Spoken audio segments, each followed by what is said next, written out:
নমস্কাৰ, আমি ভাৰতৰ ছাত্ৰ ফেডাৰেশ্যন চমুকৈ এছএফআই তিনিচুকীয়া জিলাৰ উদ্যোগত জিলা পুথিভঁৰালৰ আগত এক প্ৰতিবাদী কাৰ্যসূচী গ্ৰহণ কৰিছোঁ।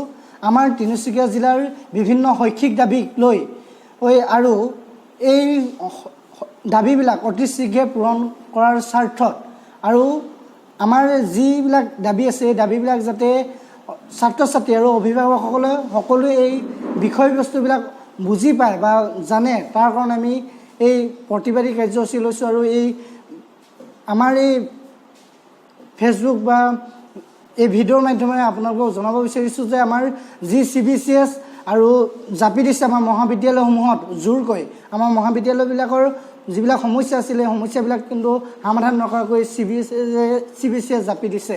আৰু ইয়াৰ উপৰি আমাৰ তিনিচুকীয়া জিলাৰ বিদ্যালয়ৰ পৰা মহাবিদ্যালয়লৈ বহুতো শিক্ষকৰ পদ খালী হৈছে। এই পদসমূহ অতি শীঘ্ৰে পূৰণ কৰিব লাগে।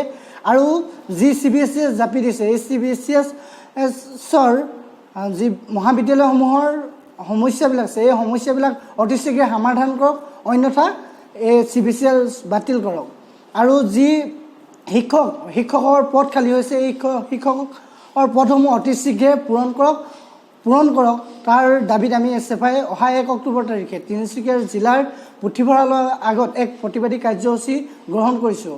আৰু এই সমস্যাবিলাক কিন্তু আমাৰ ছাত্ৰ ছাত্ৰীসকলৰ নিজৰ, আমি যোনখন মহাবিদ্যালয়তে নপঢ়োঁ বা যোনখন স্কুলতে নপঢ়োঁ, সেই স্কুলৰ সমস্যা যদি হৈছে সেই স্কুলৰ সমস্যা কিন্তু সেই ছাত্ৰ ছাত্ৰী বা সেই ল'ৰা ছোৱালীসকলে ভুগিবলগীয়া হৈছে।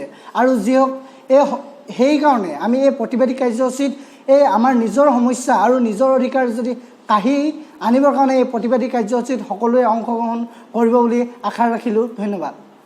নমস্কাৰ, ভাৰতৰ ছাত্ৰ ফেডাৰেশ্যন চমুকৈ এছএফআই তিনিচুকীয়া আৰু ডিব্ৰুগড় জিলা সমিতিয়ে অহা 1 অক্টোবৰ তাৰিখে দিনৰ 11 বজাত তিনিচুকীয়াৰ জিলা পুথিভঁৰালৰ সমীপত এটি ছাত্ৰ বিক্ষোভ কাৰ্যসূচী লোৱা হৈছে। ছাত্ৰ বিক্ষোভ কাৰ্যসূচী লোৱাৰ মূলতে হ'ল আমাৰ বৃহত্তৰ তিনিচুকীয়া জিলাৰ আমাৰ যি ডিৰাক হায়াৰ ছেকেণ্ডেৰী, আমাৰ ডিৰাক হায়াৰ ছেকেণ্ডেৰীৰ যি শিক্ষকৰ পদ আজি পৰ্যন্ত 5টাকৈ শিক্ষকৰ পদ খালী হৈ আছে। তাৰ উপৰি আমাৰ ডুমডুমা বৃহত্তৰ এটা ডুমডুমা অঞ্চলৰ কলেজ মাত্ৰ এখনেই ডুমডুমা কলেজ, য'ত বিজ্ঞান শাখাটো আজি পৰ্যন্ত প্ৰাইভেট হৈ আছে, যাৰ কাৰণে ল'ৰা ছোৱালীয়ে বহুত বেছি পইচা খৰচ কৰি তেওঁলোকে পাঠদানৰ পৰা আদি কৰি শিক্ষা ল'ব লগা হৈছে। ঠিক তেনেকৈ আমাৰ ফিল'বাৰী অঞ্চলৰ আমাৰ এখনেই আছে college, junior college, Filobari junior কলেজৰ যি মানে শিক্ষা তেওঁলোকে যেনেকুৱা ধৰণে তেওঁলোকৰ ৰিজাল্ট হ'ব লাগে তেওঁলোকে তাতকৈ বহু গুণে ভাল কৰি আছে। আৰু কথা হ'ল এই ইমান এটা ভাল ৰিজাল্ট হোৱাৰ পিছতো সেই কলেজখন কিয় আজি পৰ্যন্ত প্ৰাইভেট হৈ আছে। ঠিক তেনেদৰে আমাৰ মাকুম অঞ্চলটো হ'ল প্ৰায় মৰাণ জনগোষ্ঠীৰ এটা অঞ্চল। তেনেকৈ আমাৰ এফালে আমাৰ ডিগবৈৰ পৰা আদি কৰি গোটেই ডাঙৰ এটা বৃহত্তৰ অঞ্চল আগুৰি এখনেই কলেজ, মাকুম কলেজখনো আজি প্ৰায় 1500-2000 ষ্টুডেণ্টৰ ভৰসা হ'ল মাকুম কলেজখন। কথা হ'ল সেই মাকুম কলেজখনো আজি পৰ্যন্ত প্ৰাইভেট, যাৰ কাৰণে ল'ৰা ছোৱালীয়ে শিক্ষাৰ ক্ষেত্ৰত বহুত সমস্যাৰ সৃষ্টি হৈছে।